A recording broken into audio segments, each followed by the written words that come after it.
Señores, muy buenos días. De verdad que nos sentimos sumamente gratificados. Hoy, miércoles 7 de julio, 10 de la mañana, donde iniciamos nuestro primer programa, mi querido Jesús Colón, en este comentario estratégico. De verdad que gracias al Todopoderoso por siempre darnos la mano, por siempre abrir caminos en lo que entendemos que queremos emprender. Agradecimientos especiales también al señor Percio Maldonado y al señor Jaime Rincón, que es el director de TV y directivos de este medio tan importante, de esta plataforma de comunicación que nutre no solamente a la nación, sino también internacionalmente.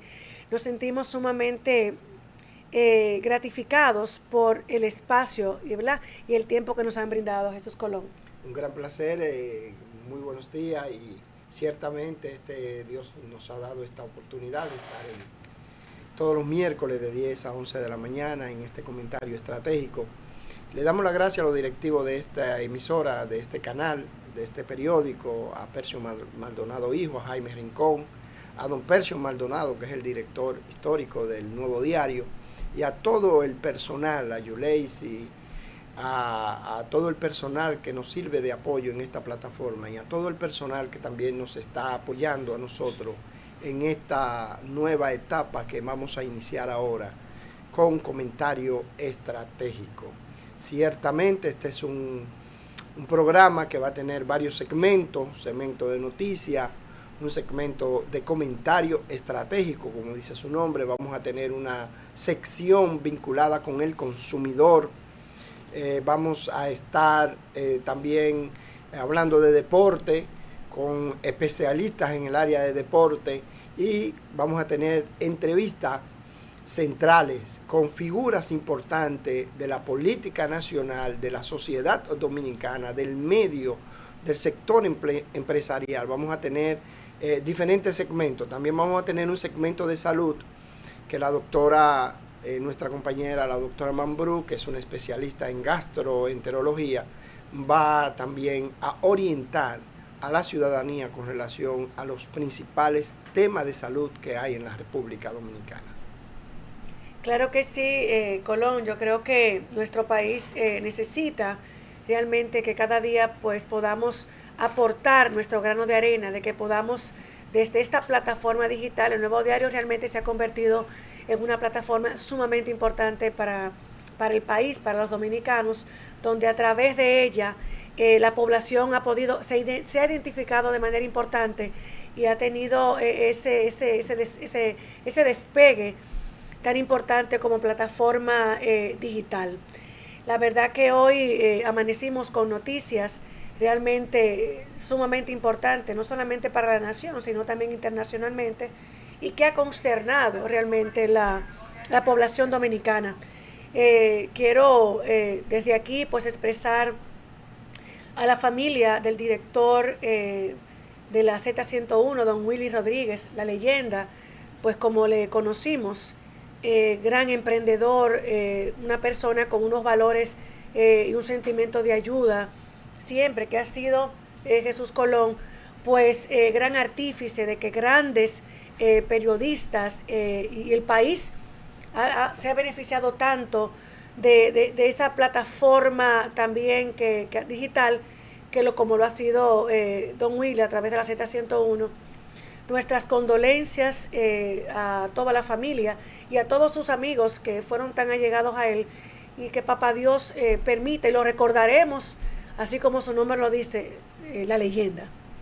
Sí, nuestro pésame y nuestras condolencias a su familiar y a todo el personal de la Z101, a cada uno de los amigos que están ahí en la Z. La verdad es que el país pierde una voz muy sensible a la leyenda de don Willy Rodríguez, que era un maestro en materia de la radio en República Dominicana. Es muy lamentable. Y doctora, también sucedió un acontecimiento muy lamentable en la madrugada de hoy, que fue la muerte, el magnicidio del presidente Jovenel Moïse, el presidente de Haití, donde una banda de sicarios, de hombres armados, interrumpieron en su vivienda y lo asesinaron, y su esposa está gravemente herida. La verdad es que Haití es tierra de nadie, Haití es un país en estos momentos ingobernable, en medio de conflictos sociales enormes. Nuestras fronteras están en estado de alerta. El presidente de la República en estos momentos está reunido con el alto mando del Ministerio de Defensa, con los principales organismos de seguridad y de inteligencia de la República Dominicana en el Ministerio de Defensa, dándole un seguimiento paso a paso y tomando medidas con relación a la frontera y con relación a lo que está pasando en Haití. Es lamentable el magnicidio del presidente Jovenel Moïse.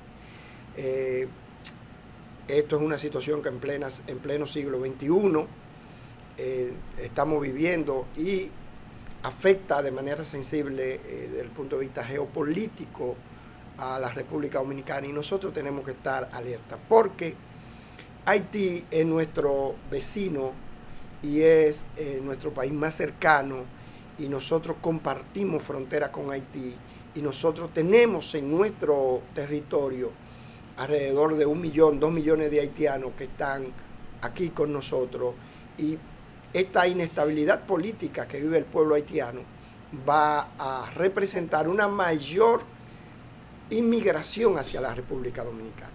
La verdad es que es un momento expectante, es un momento de tener una vigilancia, es un momento de tener unas expectativas con relación a lo que está pasando el pueblo haitiano y a lo que se está viviendo en Haití, donde no hay seguridad. En el mes de junio, cifras hablaban de más de 300 asesinatos entre líderes religiosos, líderes políticos y líderes empresariales, y eso es alarmante lo que se está viviendo en Haití. Bueno, realmente es un tema que nos toca de manera muy importante a nuestra nación, porque muchos han querido llamar probablemente Haití tierra de nadie. Quizás es un término que se ha usado de manera un poquito deliberada, pero realmente amanecer hoy con esta noticia del fallecimiento del presidente tiene que llamar a nosotros sumamente a reflexión. Qué bueno que nuestro presidente ha tomado las medidas de cerrar posiblemente ya la frontera, y que hoy en estos momentos está reunido con el alto mando militar, como usted expresaba, Jesús, porque es un tema muy álgico, es un tema, sabemos que como usted dice, la alta inmigración de indocumentados, inclusive documentados e indocumentados, que tenemos en el país, pues trasciende, yerra, y somos el país más cercano. Obviamente le hemos dado una mano siempre solidaria a nuestro país de Haití, y sin saber ahora y hablar del alto crecimiento de los casos de COVID pues que hay en Haití ahora, con esta desgracia, por así llamarlo, que ha acontecido en la madrugada de hoy, pues obliga a una mayor reflexión, obliga a retomar esas medidas de seguridad que pues ha tenido el país por mucho tiempo, y hay que redoblar esfuerzos. No queremos pensar que en nosotros se va a armar una revuelta, pero obviamente hay que pensar que el país más contiguo, que hacemos una frontera, tenemos que reforzar esas medidas de seguridad. Yo sé que en estos momentos se están tomando las medidas claves para garantizar la seguridad nacional. De verdad que nos apena mucho la muerte del presidente haitiano. Realmente, aunque sabemos, Colón, que ya le había cumplido posiblemente ya el mandato en el mes de febrero, habían rumores que si había atentado, que no había atentado. No sé si fue que pensar si hubo descuido, si no hubo descuido, cuáles son las manos que estuvieron tramando, por qué tiempo estuvieron tramando la muerte del presidente, pero es algo que consterna. Ya hay muchos mandatarios, por ejemplo está el mandatario español, que ya se ha pronunciado en pos de la muerte y el fallecimiento y la esposa, que estaba grave, del presidente haitiano. Así que nosotros hacemos el llamado a que la población nuestra pues se mantenga atenta a los posibles enunciados que puedan venir desde la presidencia de la República en pos y la posición que va a adoptar nuestro país y el gobierno dominicano en torno a la muerte y el fallecimiento muerte, el fallecimiento del presidente haitiano. Es un magnicidio lamentable que afecta y que preocupa a los diferentes sectores aquí en la República Dominicana con ese tema de la muerte, del asesinato, el magnicidio del presidente Jovenel Moïse. No, es que nosotros, Jesús, hemos cargado por muchos años, valga la redundancia, toda esa carga que ha tenido el país haitiano. Nosotros hemos sido, bueno, pues el país, hay muchos países solidarios, pero nosotros realmente hemos tenido que asumir parte de esa carga en salud, esa carga que hemos tenido que hacer. Yo veía en estos días, y hablando un poquito, saliendo un poquito del tema, me llamó tanto la atención que ahí en la zona universitaria creo que se encuentra la embajada de Haití, y la verdad que es un real desorden, un hacinamiento. Estamos hablando de 100 y pico de personas, unas encima de la otra, sin ninguna protección, sin mascarillas, exigiendo posiblemente el tema de su pasaporte y ver cuál es el estatus migratorio de ellos. Pero entiendo que no es el momento quizás, pero me ha llamado tanto la atención que en 2 ocasiones he pasado por ahí y debe regularizarse, porque entonces estamos en este tiempo de pandemia y no hay ningún tipo de distanciamiento físico por parte de nuestros hermanos haitianos. En ese sentido, en la embajada hay que regularizar eso, de verdad que sí. Sí, vamos a una pausa y venimos con nuestro invitado, un invitado de lujo que tenemos. Un invitado de lujo que tenemos hoy. El día de hoy vamos a conocer las principales iniciativas de este gobierno del presidente Luis Abinader en materia de obras públicas. Señores, y retomamos, de verdad que hoy la cosa ha amanecido un poquito caliente, pero nosotros queremos refrescarla en este momento con nuestro invitado de lujo que tenemos hoy, señores, que nos ha cedido ese espacio de su tan ajetreada agenda, que me atrevo a asegurar, Jesús Colón, que nuestro invitado es uno de los ministros mejores valorados en estos momentos. Está haciendo unos trabajos muy de cara a las necesidades que tiene nuestro país. Hoy contamos con la presencia del ministro del Ministerio de Obras Públicas, nada más y nada menos que nuestro querido Delicne Ascensión. Así que bienvenido, Delicne, a nuestro programa Comentario Estratégico. De verdad que nos honra bastante con su presencia. El placer es mío de poder aquí compartir con ustedes, gente que quiero tanto como a usted, doctora Mambrú, y sobre todo gracias a mi hermano Jesús Colón, una amistad y una hermandad de tantos años, y sé que la crónica nacional, con la profundidad de los comentarios, de los análisis y sobre todo las intervenciones que ustedes tendrán, será fortalecida, tanto por su participación, doctora, como por Jesús, que es un intelectual de una recia formación académica. Lo conozco desde que éramos muy jóvenes y sé sobre su rigurosidad histórica y sobre todo académica. Gracias, ministro. El ministro Delicne Ascensión, como acaba de decir, tenemos una amistad, una hermandad de muchos años en las líderes intelectuales, en las líderes políticas, y nos conocemos. Su familia es mi familia y mi familia es su familia. Tenemos una amistad de muchos años. El ministro Delicne es ingeniero civil, pero también es abogado, pero también es doctor en política, ministro. Usted es doctor en política. Tengo un doctorado en Sociedad Democrática y Estado de Derecho por la Universidad del País Vasco. Graduado de la Universidad del País Vasco y tiene una larga trayectoria. Comparte sus funciones públicas con otra responsabilidad política, que es el secretario nacional de organización del Partido Revolucionario Moderno, funciones que ejerce también y fundador del Partido Revolucionario Moderno. Es un destacado dirigente del Partido Revolucionario Moderno. Ministro, entrando en materia, se han dicho muchas cosas. que si los contratos de asfalto, que si se encontraron obras sobrevaluadas, que si hay obras que no están, que si se pagaron contratos que no están, que si cobraron y no cobraron. En definitiva, ministro, yo quiero que usted le diga a la teleaudiencia, ¿qué usted encontró en el Ministerio de Obras Públicas cuando llegó? Mire, primero con relación a los contratos de asfalto. Nosotros hemos dispuesto lo siguiente: no hemos iniciado contratos nuevos, sino le dimos continuidad a algunos que estaban en vigencia, que estaban en ejecución y que le quedaban determinadas partidas por cubrir. La necesidad que tiene el país de asfalto, de acondicionamiento de calles, es increíble, es tremenda.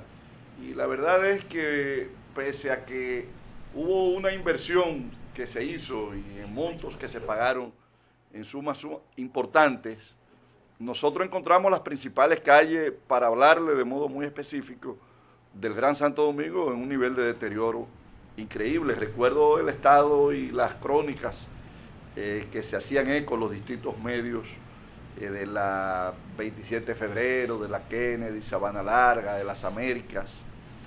Y con esto era una necesidad que no aguardaba tiempo y nos asumimos parte de las contrataciones que habían para completar partidas que quedaban. Pero inmediatamente iniciamos un proceso de licitación para contratar empresas que proporcionen el hormigón asfáltico, y en ese proceso estamos. Hemos dividido el país en unos 30 lotes, donde una de las especificaciones del pliego de licitación es que nadie puede tener más de un lote, a los fines de que sean 30 las empresas que puedan participar en estos tipos de trabajo y aumentar la participación de lo que ofrecen este servicio. Pero con anterioridad a eso, se tomó una decisión bastante valiente e importante por parte no solamente del ministerio, sino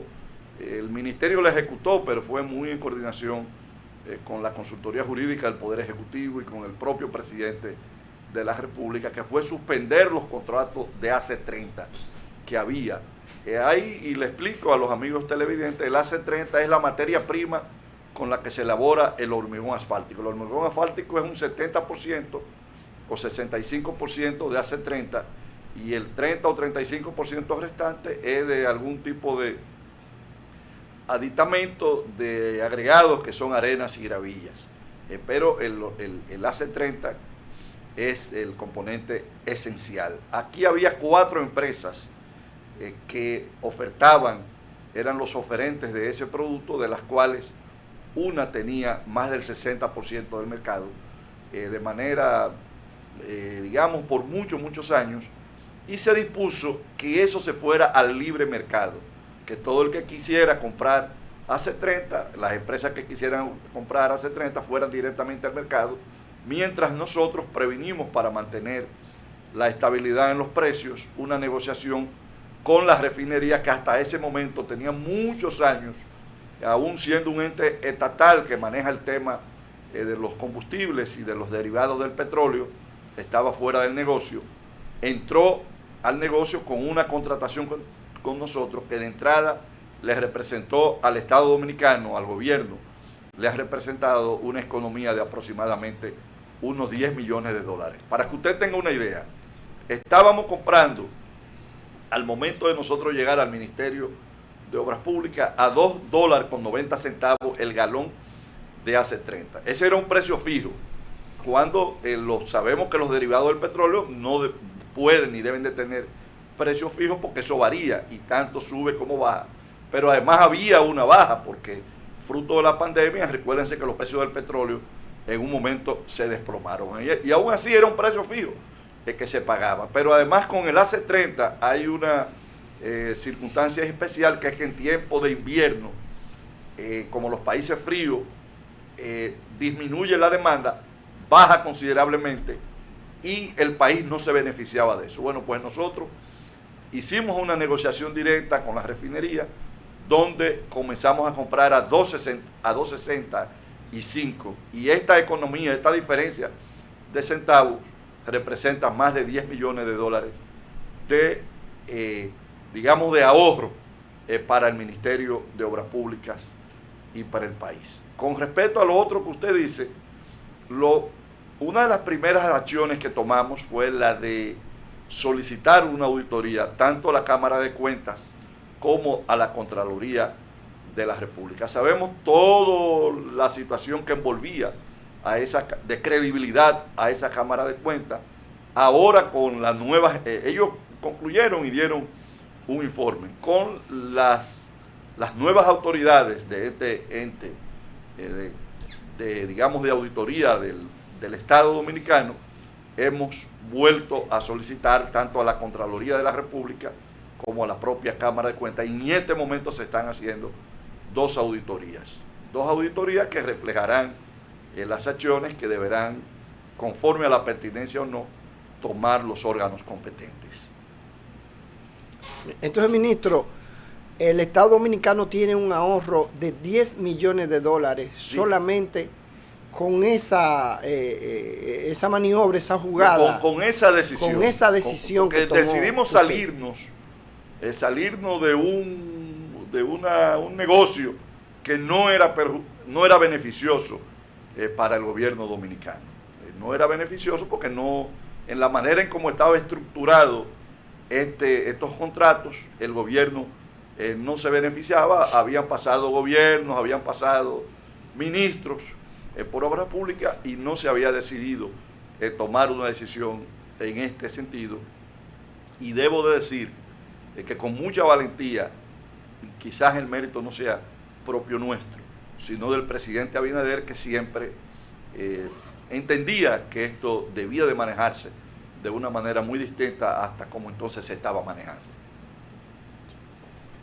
Bueno, yo creo que cuando gestionamos en una institución, entiendo que las medidas que debemos tomar es justamente salvaguardar no solamente los recursos de esa institución, sino que también esos ahorros, que estamos hablando de mucho, Jesús Colón, ministro, de 10 millones de dólares. No, y podría ser más, porque eso va a depender del incremento. Yo te diría que en este momento debe ser más, porque hoy son mucho más las intervenciones que estamos haciendo, y de las que yo quisiera con ustedes relatarle un poquito de lo que estamos haciendo.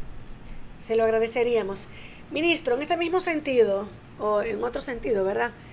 Mi pregunta va dirigida: la población se queja mucho, vamos a hablar en términos muy llanos y dominicanos, la población se queja mucho de que, mira, me asfaltaron mi calle, asfaltaron la avenida, pero de que vienen dos agüitas, en buen dominicano, ¿verdad? Ese asfalto se va.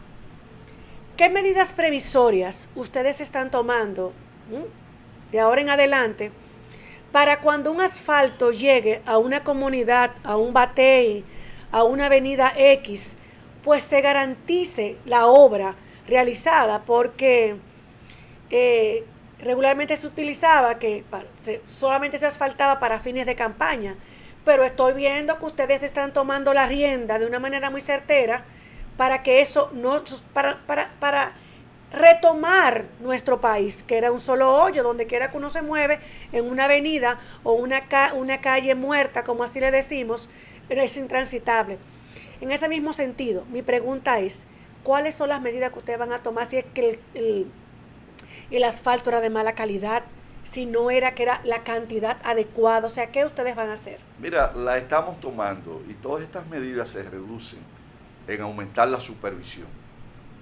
Lo que se hace sin una adecuada supervisión y se deja que sean los contratistas, tú lo estás dejando al criterio que tenga cada quien, donde hay personas muy responsables, que actúan de manera responsable, pero otros que solamente le interesa el beneficio, y que por lo tanto uno es el responsable de establecer las reglas de juego. Nosotros hemos fortalecido la supervisión, que fue algo de lo que encontramos mucha debilidad en el Ministerio de Obras Públicas, a los fines de que se supervise antes, durante y después, y que cualquier situación que se presente de deficiencia en el trabajo que se haga, el que lo hizo sea responsable de restablecerlo. No me atrevo a decir, porque sería decir una cosa que no va a haber situaciones.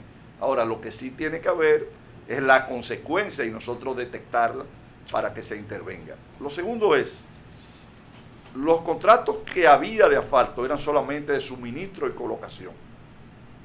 Nosotros estamos tomando en cada contrato de los que están en proceso de licitación, estamos dejando una partida para acondicionamiento de terreno.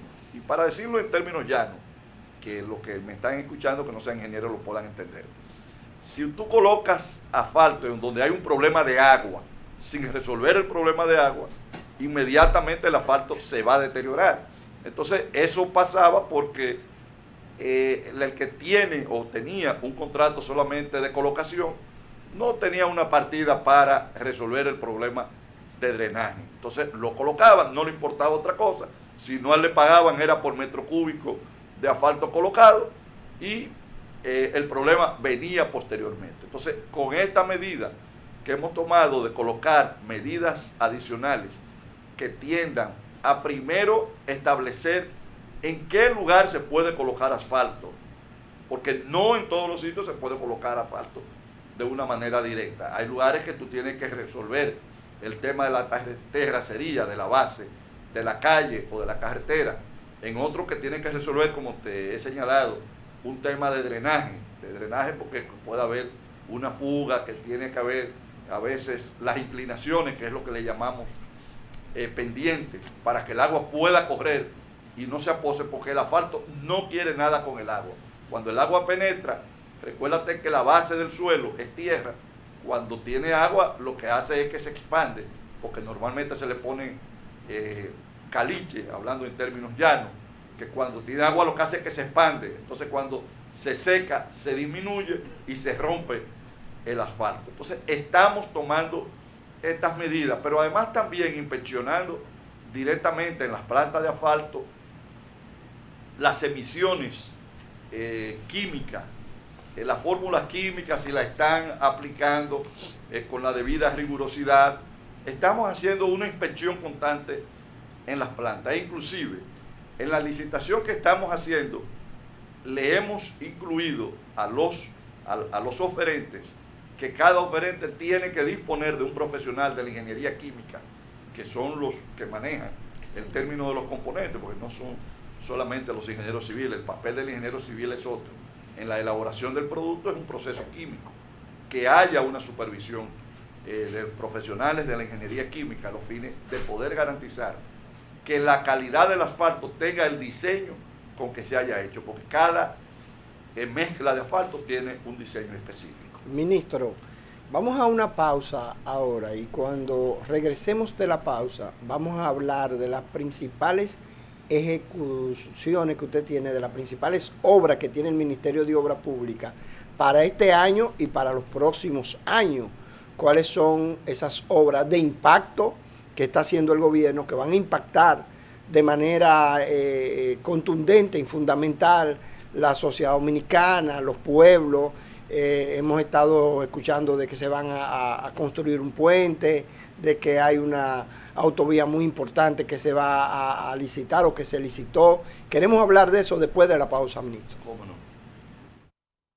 Y retomamos aquí con nuestro ministro de Ligne Ascensión, perteneciente al Ministerio de Obras Públicas, uno de los ministerios de mayor envergadura que tiene el Estado.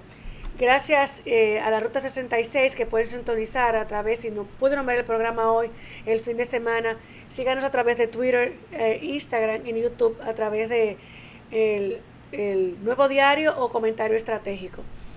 Ministro, mire, cuando en ya prácticamente un mes se habló de que iba a ser restaurado, remozado, no sé cómo ustedes quieren llamarle, el puente, como lo conocemos, el puente Duarte, que data de muchos años.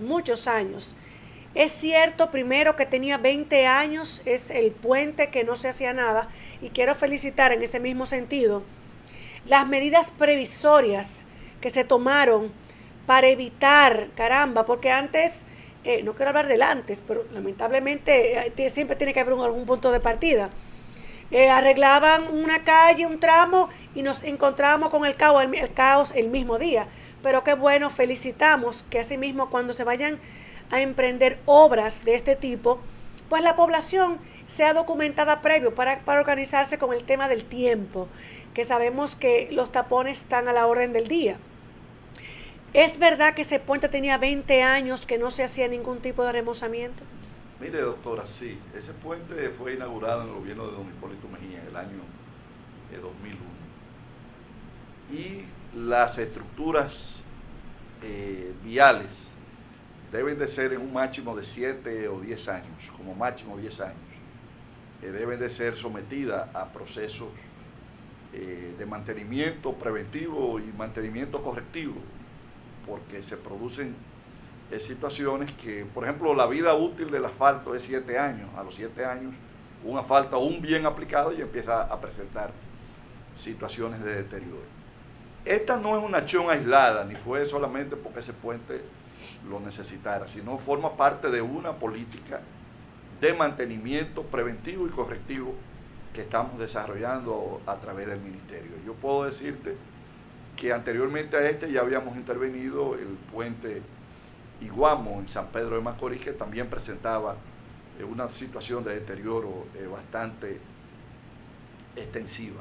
Lo mismo habíamos hecho en los elevados. Recuérdense las condiciones que estaban los elevados de la 27 de febrero, del 5º centenario y de otros puntos. Entonces hemos estado en ese proceso de mantenimiento de todo ese tipo de estructuras. Nos queda todavía el puente de la 17, que tiene una situación de deterioro bastante importante. Nos falta concluir el puente Jacinto Peinado, que es el que conduce hacia Villamella desde la Máximo Gómez, igual también que el elevado de la Luperón, que comunica la Luperón con la 30 de Mayo. Y pueden haber otros lugares. Es parte de una política, algo que nosotros hemos querido hacer del Ministerio de Obras Públicas. No es circunscribirnos a acciones puntuales y de emergencia, sino a toda una política de planificación que pueda llevarnos con anticipación a intervenir antes que las cosas se conviertan en problemas mayores. Tomamos medidas en el caso del puente Juan Bosch, que como se le denomina, entendiendo una situación, y es que una obra de esa naturaleza, por allí pasaban, doctora Mambrú, 187,000 vehículos diarios. Imagínense ustedes el impacto que produce el cerrar 2 o 3 carriles a una cantidad importante de usuarios. Entonces, en coordinación con la DGCET, en coordinación también con el Intran, tomamos y con los contratistas que iban a intervenir durante semanas, vimos y analizamos una cantidad de escenarios y de alternativas que debíamos adoptar para minimizar el impacto. Todas las obras físicas producen algún tipo de impacto. Entonces, uno lo que lo puede administrar y minimizar. Y pienso que fue importante, y como usted señala, el feedback que uno recibe de la población es que lo ha acogido con satisfacción. Agradecí mucho también a los distintos medios de comunicación que se hicieron eco, que comunicaron, que anunciaron, y de aquí sacamos una lección bastante importante, que es que las obras son para la gente, y es con la gente con quien uno debe de socializar la intervención, porque muchas veces cuando no se produce esta socialización, aún los que van a ser beneficiados o no la aprecian, o el perjuicio que le ocasiona una mala intervención no se borra, y después ni siquiera perciben el beneficio que le está dando por el problema que le ocasionó. Y otro aspecto también importante de esta obra es que la habíamos planificado para un tiempo, que la terminamos o la estamos terminando,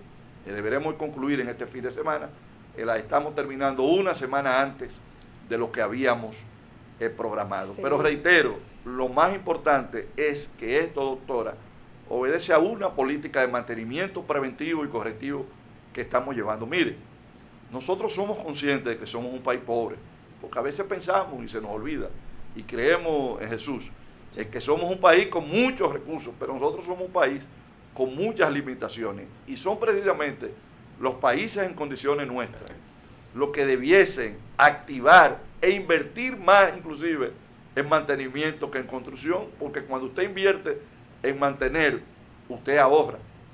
Hay organismos como el BID que establece que por cada dólar que se invierte en mantenimiento, se evita luego tener que gastar $100 en reparación o en construcción. Ministro, ¿cuáles son las principales obras que tiene el Ministerio en ejecución para este año? Mire, y vuelvo otra vez, usted sabe que usted y yo venimos de la academia y de método. Nosotros hemos establecido una visión, estamos trabajando con una visión, no improvisación. Primero, entendiendo de que en medio de la pandemia Obras Públicas tiene que activar y dinamizar la economía. Segundo, de que, o contribuir a la dinamización de la economía. Y segundo, a potenciar el desarrollo. En esa visión estamos haciendo obras de un impacto regional importante.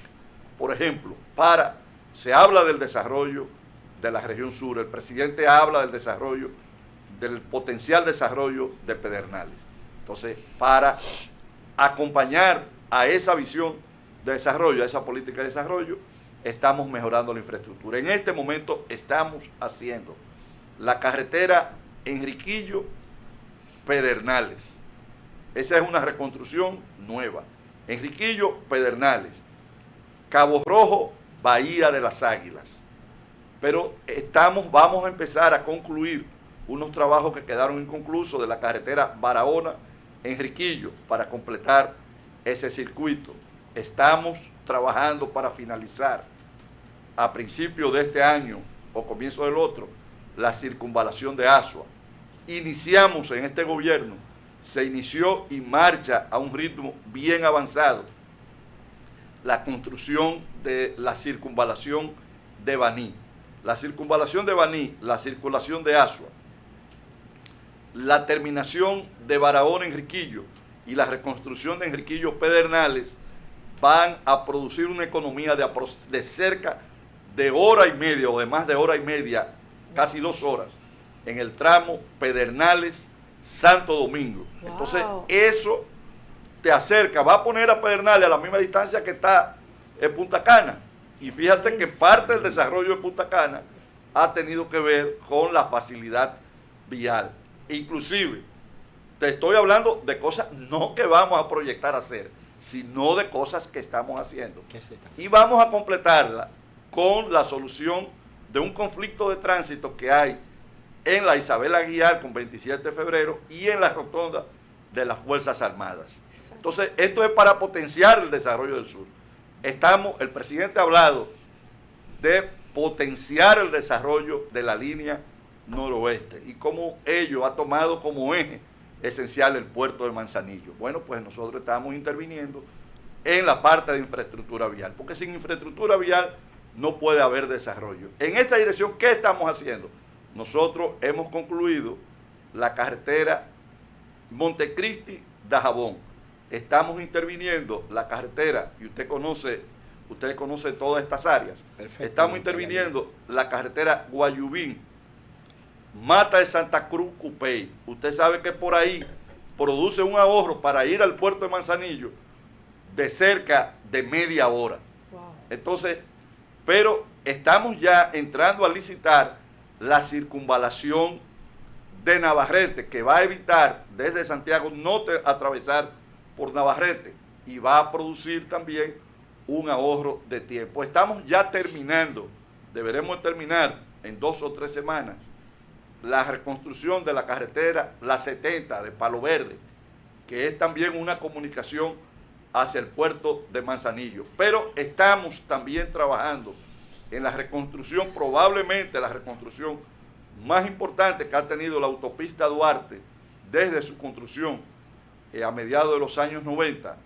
Estamos en la autopista Duarte haciendo toda una reparación de su pavimento que estaba en condiciones de deterioro, pero además estamos haciendo una serie de cierres en Isleta para que usted tenga una idea, de los Alcarrizos a Santiago había 162 cruces en la autopista Duarte. Esto era una de las causas principales por las que cerca de 300 personas todos los años pierden la vida en la autopista Duarte. Entonces, con responsabilidad, a veces hasta con alguna incomprensión de las comunidades que entienden que, porque aquí la gente entendemos que si queremos llegar al sitio ya llegamos ahí, que no queremos hacer sacrificios.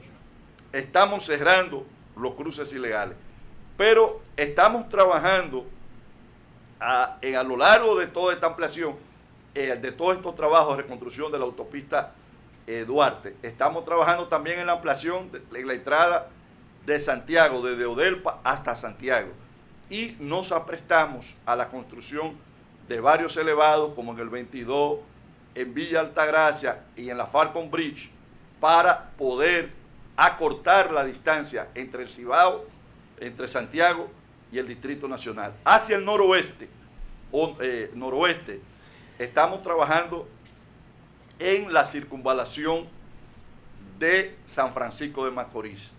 Iniciamos la construcción del malecón de Nagua, que tendrá un impacto en toda esa región. Un malecón que no solamente servirá como punto de atractivo turístico, sino que cuyas condiciones geométricas servirán de protección al pueblo de Nagua. Usted sabe que el pueblo de Nagua está por debajo del nivel del mar y cualquier evento atmosférico o telúrico podría afectar la seguridad de ese pueblo. Pero estamos trabajando, concluyendo ya, la comunicación de Nagua-Puerto Plata, y estamos empezando los trabajos de construcción de la entrada de Samaná, donde Samaná, que es un tugurio en su entrada, siendo un polo de su importancia turística, estamos trabajando en la entrada. Esto va a involucrar el desalojo de cerca de 150 viviendas,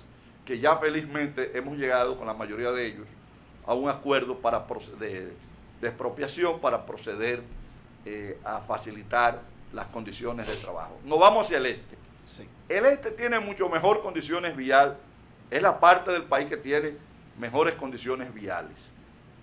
¿Qué faltaba en el este que estamos haciendo? Bueno, estamos trabajando el elevado de Andrés Boca Chica para completar un circuito que va a facilitar la comunicación con los pueblos del este.